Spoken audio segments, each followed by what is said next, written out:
Okay. Hello, everyone, and welcome to this conversation about the career path for mid-level finance professionals. We're just going to wait a few minutes for the rest of the audience to join in. In the meanwhile, we'd like to know more about who we're speaking to. So please use the chat to tell us your current role and how long you've been working in finance.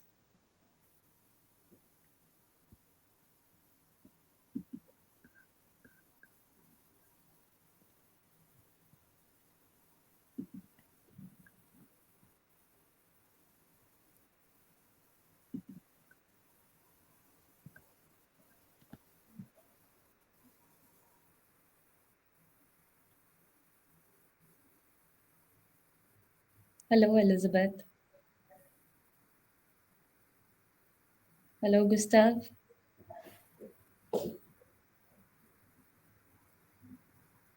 Hello, Ahab.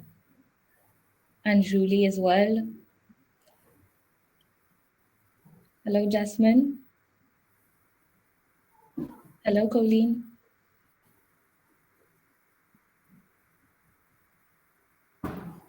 Hello, Elizabeth.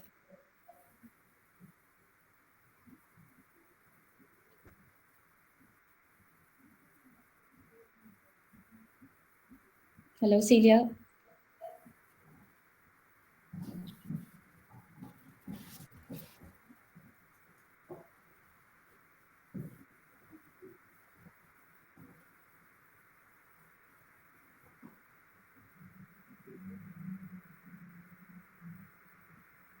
Hello, Marco. All right, so we'll have a Q&A session towards the end of the discussion. So please put any of the questions that you have in the questions tab and vote for your favorite ones. Hello, Louis. I'll be just quickly out of the screen. I trapped my cat in the kitchen and I forgot it was there, and I need to get rid of my cat.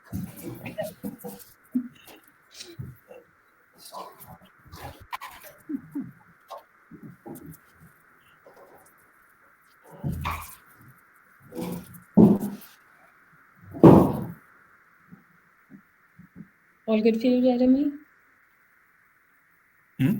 Is it all good? Yeah, it's all good.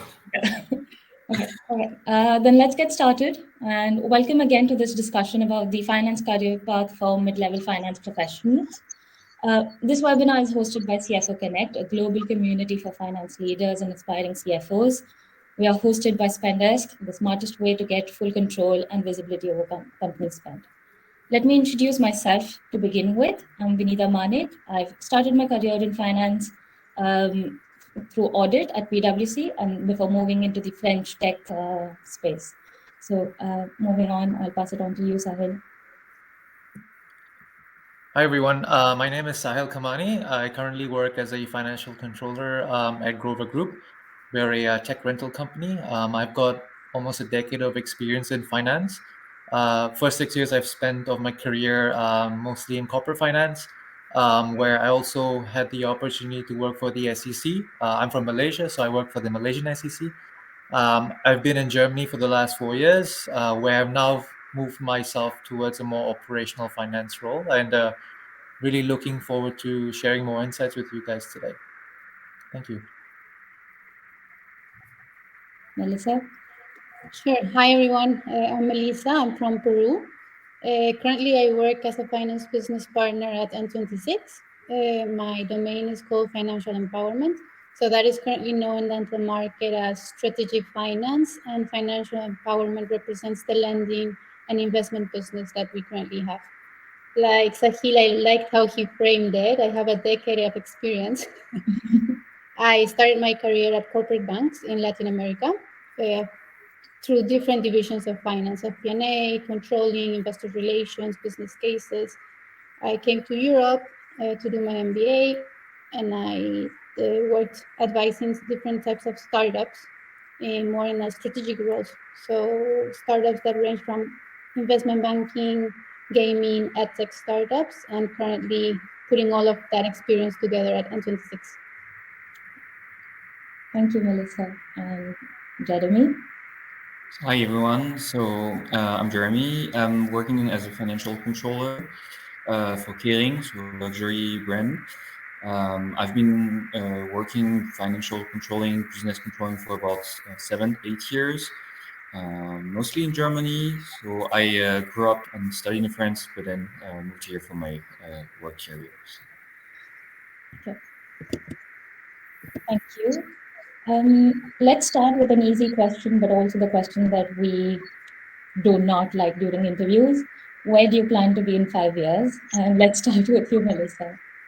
That was exactly what I was going to say. That reminds me so much of interview questions.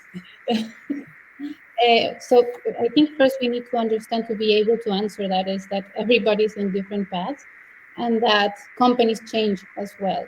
So because companies are changing, the roles of finance leaders are evolving. So we have CFOs among startups, scale-ups, listed companies. I've worked among the different ones, and I can differentiate right now how the styles are different. In some, CFOs need to be more hands-on as teams are smaller. In others, they cover more diversified topics like tax, accounting, M&A, investor relations. And finally, we have divisional CFOs that drive performance of the business. To be honest, this is the part that I enjoy from finance and where I see myself growing towards too. Sahil? Sure. So, I mean, again, as Melissa said, it's always an interesting question, right? Where you see yourself in 5 years. I would like to break it down a bit more, and rather than, I think whenever people get asked this question, it always sort of alludes to a position, or sort of a level in the division that you want to progress to. But for me, I would like to keep it shorter. Well, I think it's nice to have a vision of what you'd like to be in 5 years. For me personally, I always like to break it down within a 2 to 3 year bandwidth. It's already of like, what am I going to do by the end of the year? What I want to do next year? So for me personally, I would like to embark more on a mentorship approach where, we now have a new generation of people. You were saying 5 years, so Vinita, so that would be 15 years of work experience for me, where we already would have a completely new generation entering the workforce. So this is where I would like to build this sort of mentorship, and being able to connect with them and also educate them, and on the same time sort of also understand where they're coming from and how work is going to change in this time period. And now we have seen also with ChatGPT and AI sort of taking over, there's this fear of how it's really going to change finance. So for me, I want to have my thumb on that pulse and really see what's going to happen in that sort of time period. So yeah, that's how I look at it. Okay. Thank you, Sahil. That was really interesting. And Jeremy? So I mean, the classic position is always like the vertical ascent. You become manager, and like lead a bigger team, a division, a group, and become eventually like CFO of a huge corporate. Or there's also like the horizontal one where you become, I think, expert in a certain topic, say like a specific tool or a specific topic like in finance, such as, I don't know, cash flow statement. And I actually I've been thinking about this lately, and Sahil, you have actually a good point on that, is also like become an expert and also give back that knowledge. So I had the chance to work last month, for example, with some external consultants who were like maybe like 30 years older than me, so they knew everything already, and they were just there to support me because we're lacking resources, and they were there to teach me, to tell me, hey, this is how you could do it, this is how you could do it and improve. And I find that very interesting. So maybe in the next 5 years as well, in the next 30 years, let's see how it's going to be like. All right. Moving on, how important is cultivating your working relationships and networking to someone in a finance role? Because I think most of the people who are not from a finance background usually think it's quite dull and it's an isolating job. So please let us know what the working relationships and how networking is important in our jobs. I mean, I would also link it with scaling in your career, because that's very important, and sometimes that's even more important than the finance role itself. And I tell you because from experience, in my case, I can quickly tell you an example. Some years ago, there was a work reduction in the company where I worked for. Like, my boss was laid off, a lot of the people within finance, and for me, it was a big opportunity to get promoted. So I worked really hard. I did valuations. I took up his position, took up on his projects, mentored my team, started revising what everybody was doing. But I was in the shadows. So the new CFO didn't know what I was doing. And eventually, I didn't get promoted. Looking back later, learning from that experience, I did something completely opposite in another role. So I started building relationships with people, with my stakeholders, making sure that they were vouching for me later on in my career as well. And me talking to my leaders, to my managers, making my work visible so that they didn't see me working in the shadows. And that got me promoted. That got me to scale up and be able to progress in my career, which was like a very big learning experience from them. And it also makes your job easier, to your second point. Like, when we finance people have more connections to the people that we're digging into their business, it makes the controlling part easier because you build a more finance business partnering role there. Yeah. Thank you, Melissa. I completely agree with you. I think it's important to not just build relationships, but also build a trusting relationship with the partners that we work with. Sahil, what do you think about this? Yeah, exactly. So, I mean, I want to take a page out of what Melissa said. 2 points of view. Maybe we can start one with the networking bit, which I found very interesting. What you said, Melissa, sort of, having your work sort of put out there and be seen. I think that's also a very important point. A lot of juniors also come up to me and ask me like, "Hey, I'm a junior accountant. How do I put myself out there? Because you have this relationship with the CFO, but I just joined 6 months ago. I'm still new. How do we do that, right?" So it's also a lot about asking questions, and this way, when you ask questions, you go up to someone, probably in a different department or who's more senior than you. Don't be afraid to ask questions. Of course, ask the right questions. Don't be the annoying person asking annoying questions, but asking the sort of right questions. And sometimes you don't know if it's right, but this is an intuition that you would build up. And through this, there's also a form of network or relationship building. There's an aspect to that because now the stakeholder knows that, hey, actually, I've transferred my knowledge onto this person in finance. And now this person, your job is to actually relay this to your seniors, your team lead, etc. So that's one interesting part, Melissa, which you said. And now sort of borrowing the second part of what Melissa also said, which is the CFO. So here's what I find really interesting. And actually throughout my career, I've actually observed, I've come into contact with many different kinds of CFOs. I'm not one to sort of bucket people into a category, but for the sake of discussion, let's do that right here. So I'm going to go with 4 categories that I've seen the kind of CFOs that I've sort of come up to and interacted with. One would be the accountant CFO. So this person, would be more sort of careful with the guidelines and policies, and like to stay within the framework. And I'll get to my point on why this is important. These are CFOs. And the other CFO that I've come across is sort of the SME, mid-sized company CFO who really has their hands on every finance topic out there, right? So you've got that second type, and then you have the growth CFO. So the startup growth CFO who's got this very growth mindset, probably of an investment banking background and such, and is really about growth. And then you've got the visionary CFO, the ones that go out there, write books, and they really have their view on the macro environment. And this is, these are the 4 categories that I've seen. Every category has their their pros and cons, of course. What I'm trying to get at is that for us as finance people who sort of work below in the working level, it's important to identify what kind of CFO you're working with, right? Because then you can sort of get yourself involved into projects that this CFO has a particular focus towards, right? So that way you are getting visibility and you're getting resources as well to fuel your respective projects. And this can be something that will really help you in your career. Of course, apart from your daily tasks, but just sort of think about it more strategically when taking on projects or when coming up with your own projects. What does my CFO really want? Ask that question and put it out there. Thank you, Sahil. I think that was super clear. What soft skills do mid-level finance professionals need to cultivate in order to advance their careers or excel in their current positions? What is it that they can bring now to set them up for success in the future? Jeremy? Yeah. So I'm gonna tell you, start with actually an easy story.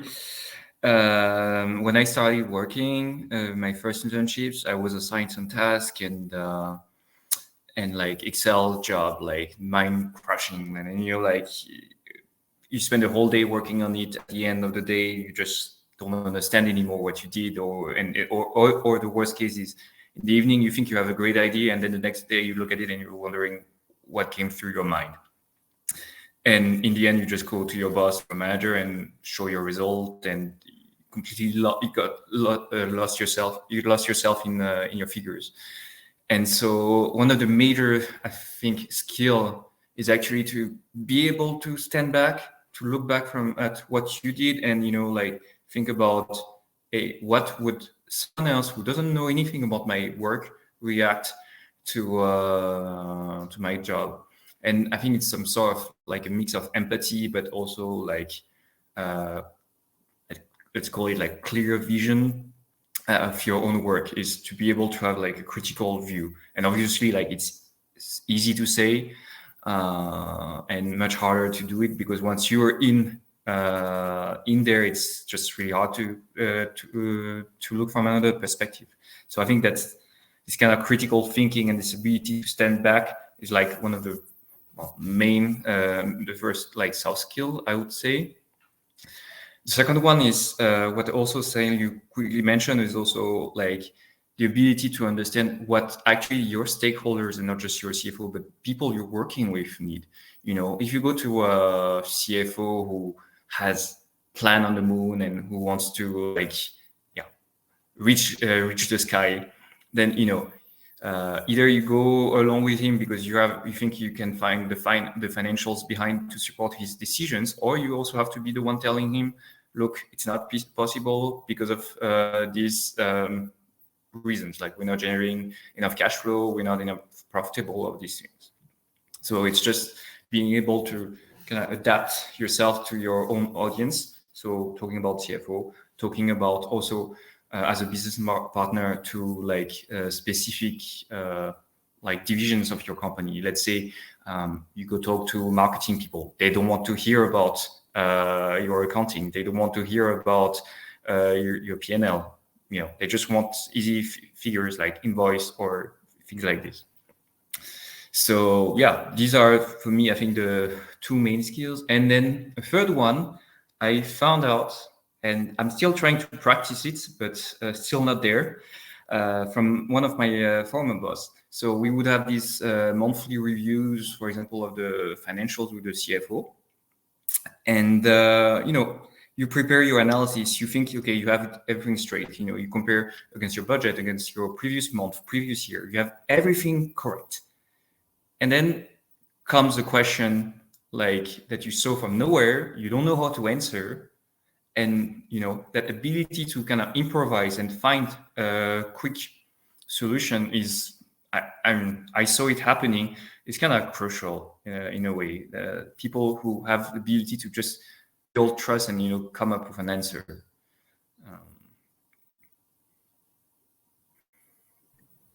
Yeah. Thank you, Jeremy.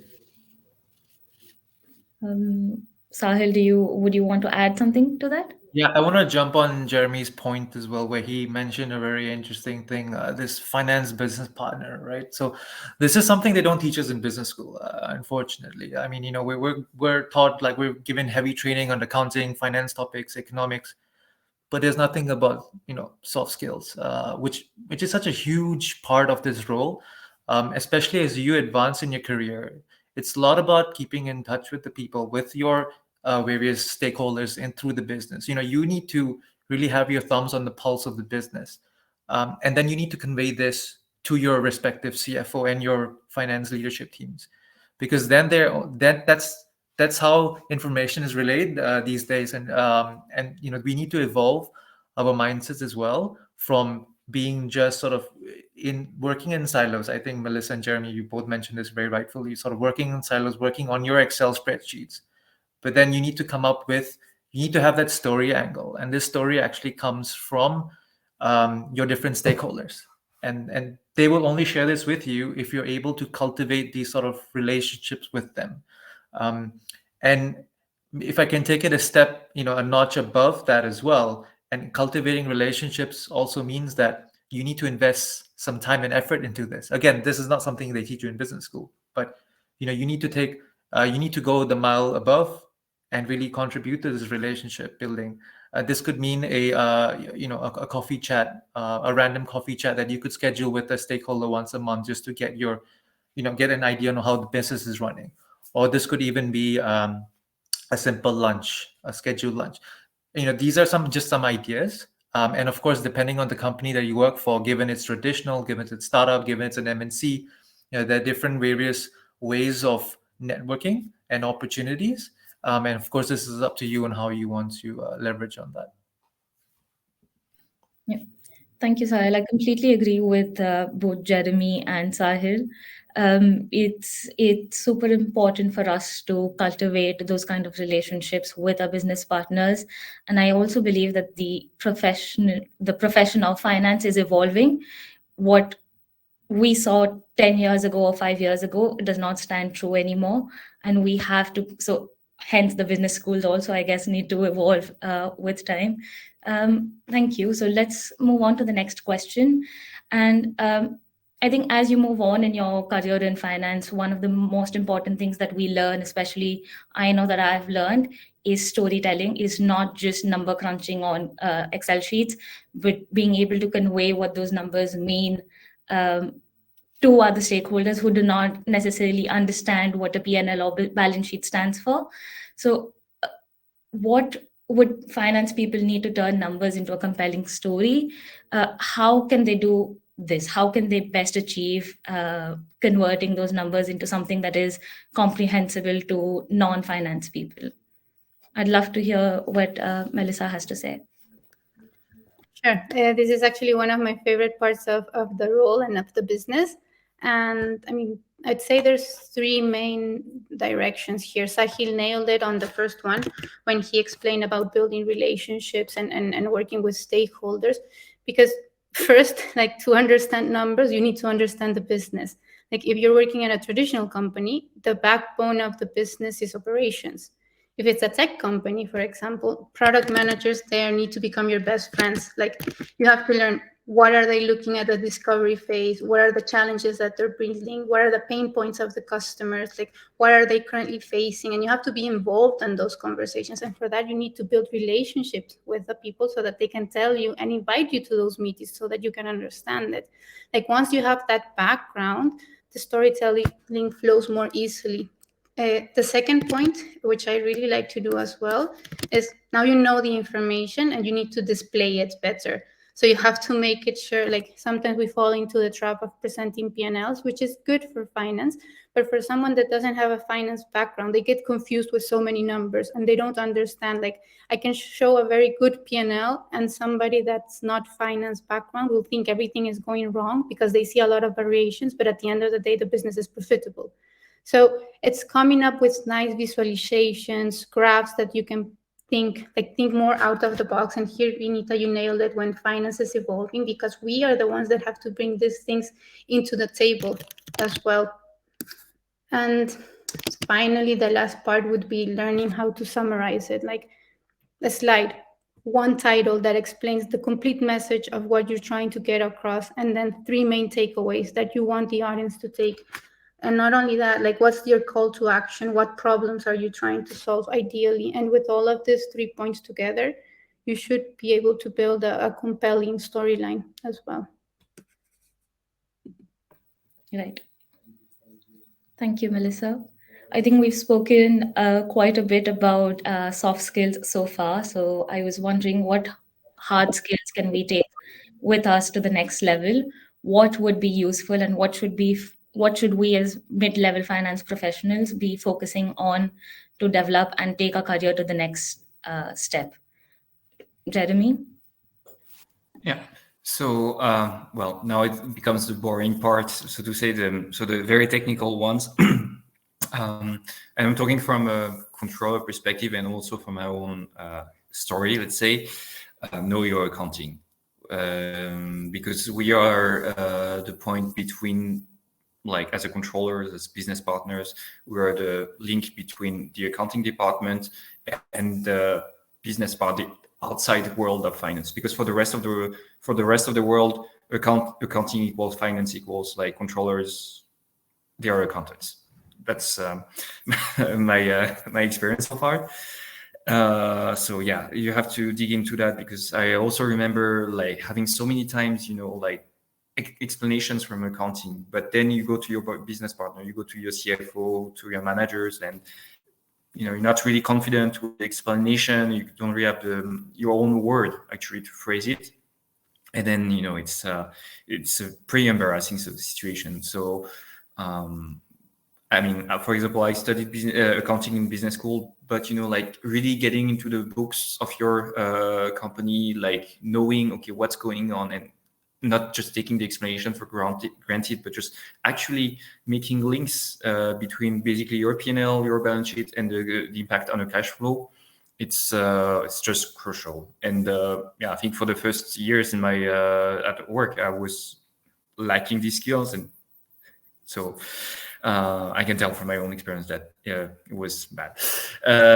Also, I think it's second technical skill is just basically mastering the basic tool. Like I don't know, most companies are using either Oracle or SAP. Well, like when you're an expert in this thing, a lot of people like come to you after and will need you to be able to use these things, because it's still very scary tools that nobody wants to use apart from finance people. And when you are the kind of the magician in the room who knows how to fix these issues, and you solve a lot of things.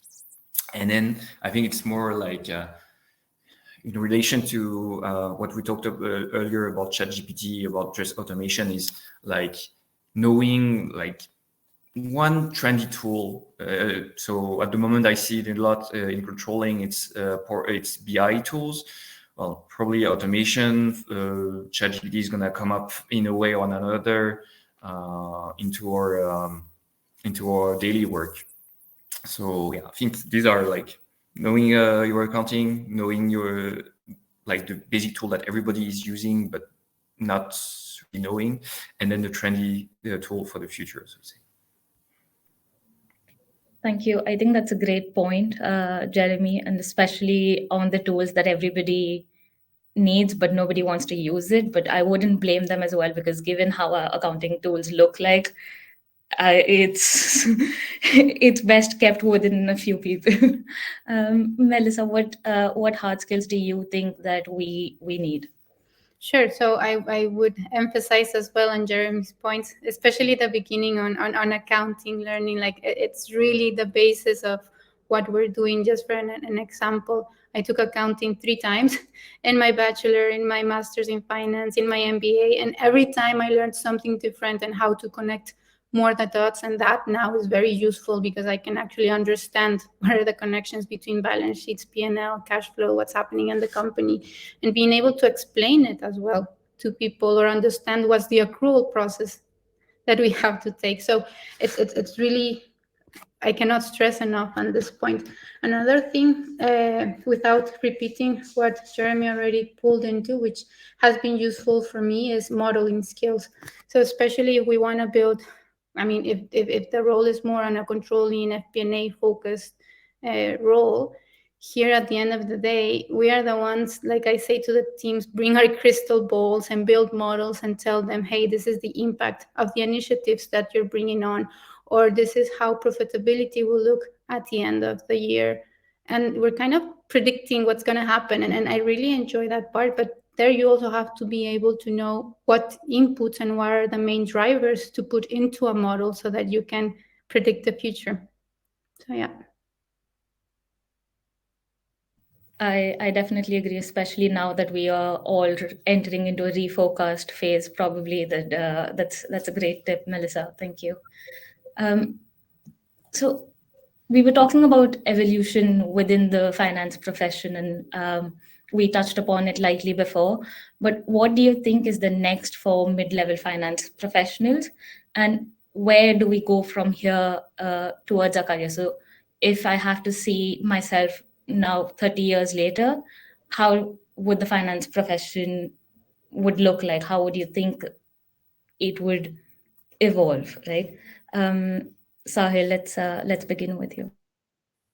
Sure. I mean, we've gone from 5 years to 30 years in just half an hour, so that's progress, right? I mean, it's interesting because, I mean, this question makes me think of this new trend that sort of people have been asking for, which is, vertical versus horizontal career progression. I think, Jeremy, you mentioned this earlier. So let's today let's do something a bit radical and decenter the myth that vertical growth is the only form of development that we have. That is, if you look back in our parents' career, where it's just been like, okay, junior, and then controller, and then head of department, and then VP, and so on and so forth, all the way up to CFO, right? So this is sort of the traditional path that we know of, that probably our parents' generation have been put through, and also still till today, a lot of traditional companies still go through that, right? But given that how things have evolved so fast in our generation alone, and how it's going to evolve even faster as we go on in the next 10, 20, and Vinita, you mentioned the big number, 30 years. I mean, I think we need to sort of decenter this myth, right? So why horizontal career movement is also not spoken about enough. This means sort of collecting experiences along the same path. But this also means sometimes where you take 2 steps back just to take 2 steps forward. And what I mean by that, so in my career, as I mentioned before, I moved from corporate finance into operational finance. I had no background in operational finance. I didn't really know how an accounting team would work back in my early career. But so then I had to sort of take a step back. I couldn't just go in and become a manager or something, right? I had to go in and really learn the ropes of these respective departments before I'm able to advance to the next step. So this is what I mean, where you take 2 steps back just to take 2 steps forward. So I think we need to broaden our mindset to really think out of the box, especially when it comes to our own career growth, and be a bit more innovative and nimble about it, just how startups are, right? So I think, I mean, Melissa and I, we both work for startup, Vinita, yourself as well. And this is interesting because startups give us this opportunity to sort of grow within sort of different roles linearly, rather than going up vertically. So maybe these are some opportunities that we can get. And again, it comes down to this whole networking thing between speaking to different stakeholders. You never know when you may develop an interest in another department, which can really help you in your finance role. So this is something that we got to keep our minds open to. Yeah. Thank you, Sahil. I think that was a great point, especially about the myth of vertical growth just being there. Especially, I relate to it a lot. If you look at my career path, I was an auditor before, which is not. It's completely different. Then I moved into controlling, and now I'm in FP&A. So it really helps see that horizontal growth and demyth, especially with younger professionals who are in the finance field, to see that there is growth opportunities horizontally as well, and not every time just a step up on the ladder means that you're doing well in your career. So thank you, Sahil. Jeremy, what do you think? So let's go back to the first question, like in 30 years, or so the thing is, I guess anyway, like automation is going to take over in general, like artificial intelligence. I did like a very first internship in audits and they were already talking about it like a few years ago. Last year I was at a seminar, and someone was mentioning how basically like we can automate all the invoice payment and booking. So I think the challenge for all of us in finance is going to be able to stay still relevant while the main task, basic task, will be automated. So let's say like the entire accounting, payable, receivable is just going to be automated, because like some 10, 15 years, it's just going to be easy to send invoice back in here, and it's all going to be easy. Then our job is just going to make sure that, how do we think about the growth of the company? How do we make sure that the process, the controls are in place? So it's going to actually help us add more value to our own work by getting rid of the more manual tasks. But maybe also ChatGPT will come up with, like a program how to make a company profitable, and then we also have a job and we better find something else. But I think in the next 30 years, it's just gonna be like AI is gonna be definitely the biggest challenge. How we can just slide with be on top of that trend. Yeah. Thank you, Jeremy. I also agree that automation is the next step in most of our careers, where we're going to see a lot of the processes being automated. But I would also like to have a call back to the first question we had about relationships and the importance of storytelling, because I think that's where our expertise would lie in the end, is to be able to transform those numbers and tell a compelling story to the stakeholders and the board members. So I wouldn't take up much more time. Melissa. Sure. So just to share a different approach, because Sahil mentioned that one of the paths is more like horizontally, not necessarily vertically. There's like another approach where we can grow with teams below us. And that brings, again, the topic of soft skills that we need for that, because that demands a lot of leadership, that demands us motivating other people to work with us and for us as well. So here I would say that when I had my team in Dubai, for example, that were very different backgrounds. It was a startup. There were people that were doing marketing, data analytics, different sort of things. And for me at the beginning, it was understanding like what was their strengths, what were they good at. And as a finance professional, maybe you have someone that really likes storytelling, another one that likes building models, another one that likes pulling out data. Like how to identify and build a high performing team is leveraging on your team's strengths, but also like let's not forget the weakness, and this is the part that is more challenging, but I think more interesting, because here we get to push people out of their comfort zones of what they don't like to do. I remember her, one young girl that she hated speaking in front of everybody, and I would push her every week to tell us a different topic, come present, show it a different way, and she got better, and at the end of the day she was pitching to investors. So it's making sure we identify these things, but also making sure that our teams are growing, and that's a growth for ourselves as well, because we build a high performing team at the end.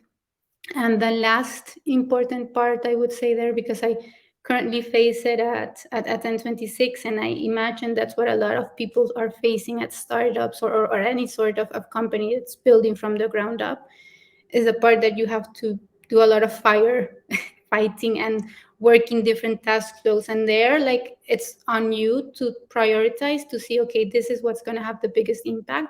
This is how I'm going to allocate the resources that I have right now. And this is how we're going to transform the P&L. So I would say a combination of the three. Yeah. All right. Thank you. Thank you, Melissa. I think we have time for another question before we move on to Q&A. So we spoke about technology and ChatGPT a bit in the last question. So how does technology, and more specifically automation, factor into our roles as mid-level finance professionals? How can we leverage the tech that we have today, or the tools that we have at our disposition, to take our career to the next level? Sahil, any thoughts? Yeah, well, that's a pretty loaded question, right? I think if we had the answer to that, all of us Yeah, we could probably retire by tomorrow. No, but just kidding. I mean, I think we have to. I mean, we have to look at it from a day-to-day sort of perspective as well. Again, coming back to my first point where I said, when you asked me, Benita, where do I see myself in 5 years? I think it's nice to have a vision again, and I think the vision is, as Jeremy, I think, has perfectly articulated throughout this discussion, is that AI is definitely going to revolutionize finance. I mean, finance is a very traditional field of of audits, of reports, month-end closing, etc., right? But this is AI is definitely going to revolutionize it. How it's going to happen, we have completely no idea, right? But what, again, coming back to my point, which I said again, I think it's important to have this sort of openness and willingness to learn and know that things will change, right? Things are always changing. We may not see it as much on a daily basis, but if you put your finger on a 5-year or 10-year time frame, you can see that things have already evolved. We're using so many, like even just Jeremy mentioned SAP and Oracle. I mean, they've come up with so many newer versions of their own ERP systems, right, which have evolved with time. They've gone to the cloud, and next thing you know, they're definitely going to put ChatGPT in there. I mean, everyone in their life is putting ChatGPT within their tool. So definitely this sort of movement is going to come from these software and supplier and ERP providers for sure. Even I would also foresee planning tools changing, becoming a lot more innovative, um, and definitely they're going to incorporate some elements of AI into this. But I would just tell people out there that don't worry, there is a big finance community out there. There are many people actually who are already thought leaders and are thinking about this. So let's let them do the thinking. We can just see what they have to say, and then learn off of them, right? So end of the day, it's about keeping a really open mind. It's about really having this willingness to learn and invest time and your own resource into really understanding how the field is going to evolve. But again, a lot of people have this worry that the robots are going to take our jobs. They're not going to take our jobs, guys. Don't worry about that. Yeah. Well, thank you. I think we could move on to the Q&A session, unless Melissa or Jeremy, you have something to add to what Sahil just said. I think he covered it perfectly. Perfect. So I'd also like to ask, okay, let's move on to the questions. If you have any questions for our panelists, please write them in the questions tab. Meanwhile, let's start with the first question that we have here from Harry. Can you share how you got to where you are today? What did you do to get to a higher career level?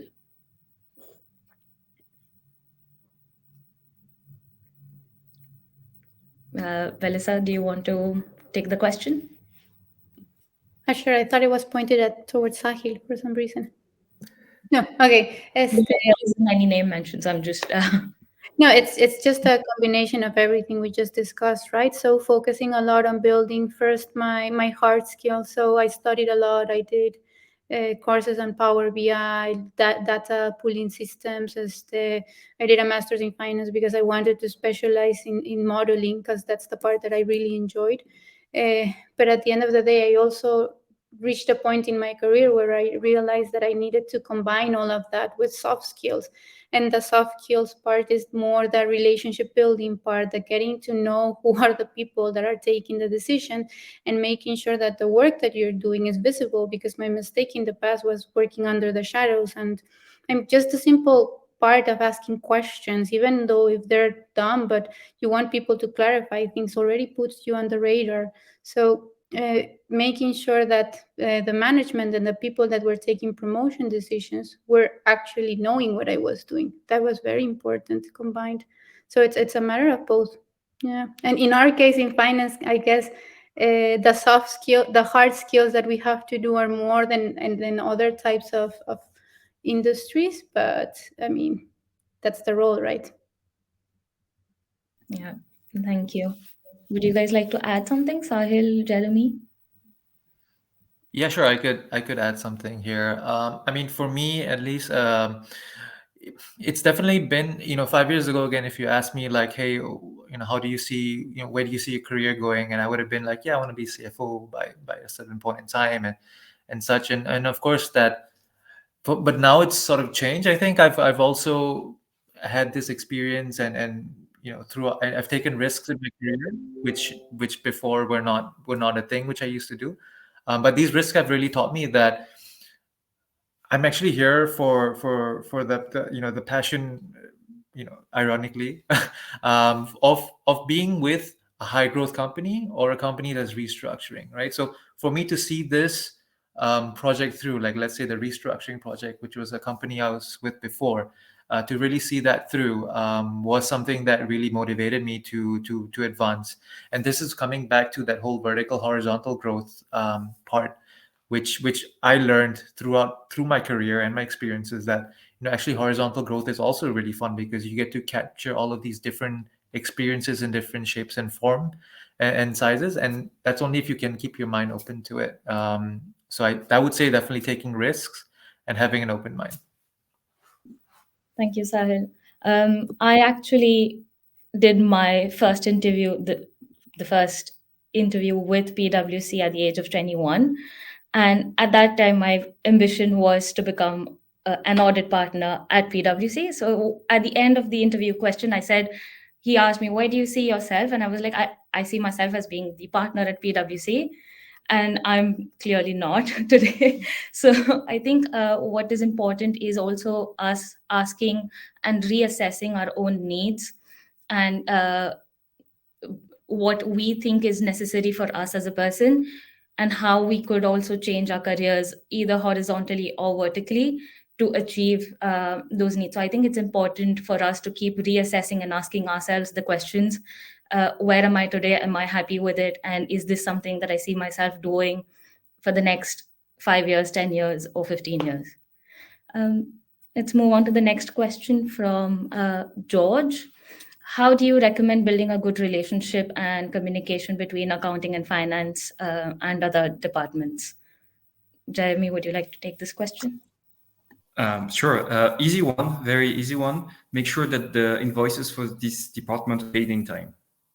Make sure that they don't get any reminder from the supplier like, hey, the invoices are not being paid and what's going on.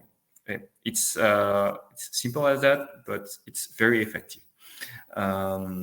Second one, I think like was mentioned by everyone during the call, is building up a kind of business partnership. So it depends again on the structure of the company, but let's say that in one of my previous jobs, I was the business partner with the marketing department. So the goal is, okay, you understand what they need, and you try to explain also what was the perspective of finance, and you basically try to find the middle ground between both departments.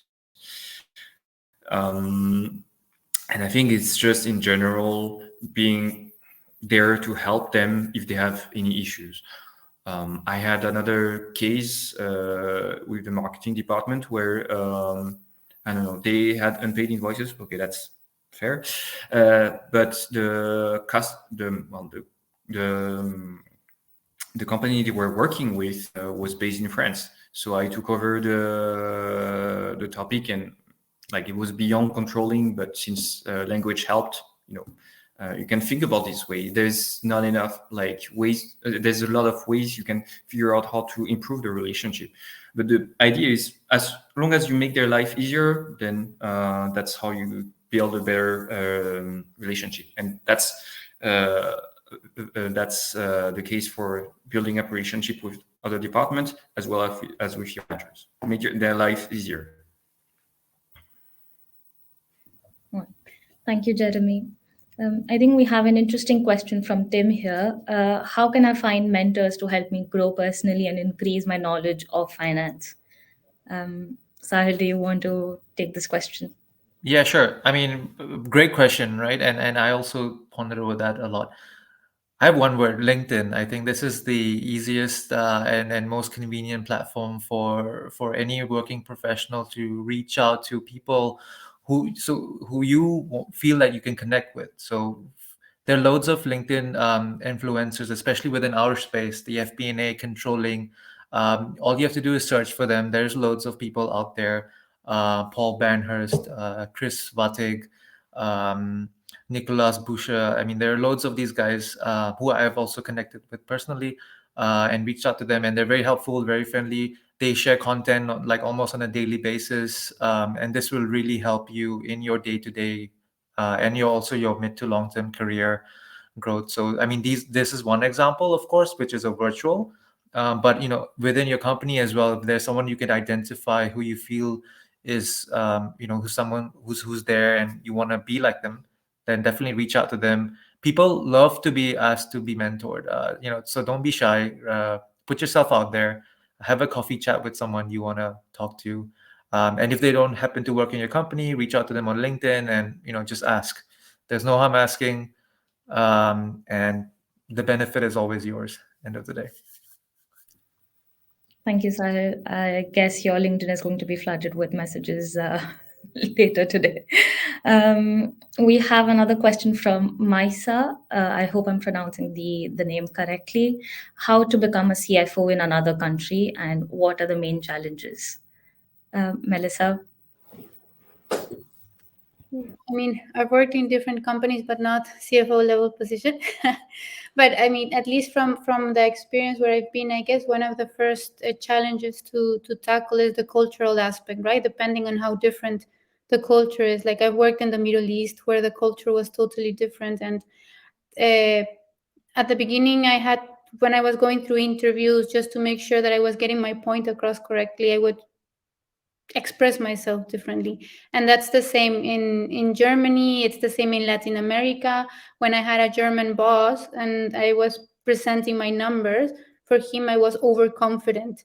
Well, that's how we were in Latin America. When you show your work, you're confident at what you're doing. And these clashes can, especially at that level, at the civil level, where you have to build relationships with different people, is the first thing that I would take into consideration. Like there are very good books about understanding the cultures and differences between other countries. So, yeah. Thank you, Melissa. I think we have a wide audience that's really interested in this question. I think we could take one more question before wrapping it up. How can I find balance between my own personal growth and managing a team and their development? This question is from George. So, would anyone tell me? Can you repeat the question? How can I find balance between my own personal growth and managing a team and their development? Personal growth, is it work related or is it personal life actually? I'd say personal growth in the career sense, yeah, from our career sense. I mean, because if you're managing a team, then I've seen so far is the goal of a manager is to manage. It's not to do the work. If the team is working efficiently, then you know how to assign the team. You know what their tasks are, and you're just there behind to check that the machine rolls and that the work is delivered. And then that's how you also, at the same time, by actually working, by managing your team, you grow personally, because you have to on the other side now. You're telling people what to do, but you also like managers today are not like just, oh, you do that, and people are just sitting and saying yes boss. People are more and more like, we're flattening more and more the relationship. So as a manager, it's more work in the sense that you also have to take into account other people's emotion more than as if you were just the employee, because you want to make the whole team work. And that's I see it as a personal way of growing, actually. Yeah, thank you. I think I completely agree that growing your team also helps you grow personally as well in your career. Well, thank you so much to our panelists, Melissa, Jeremy, and Sahil, for joining us today. And thank you for the audience for attending this webinar on career path for mid-level finance professionals. We'll send you a video replay of the webinar, so make sure that you have your eye out for it, and please do not hesitate to share it with your network. CFO Connect is an amazing community of finance professionals. Join today and learn from the best in business. We'll put the link in chat so you can explore all of our resources. Thank you again, and see you at the next webinar.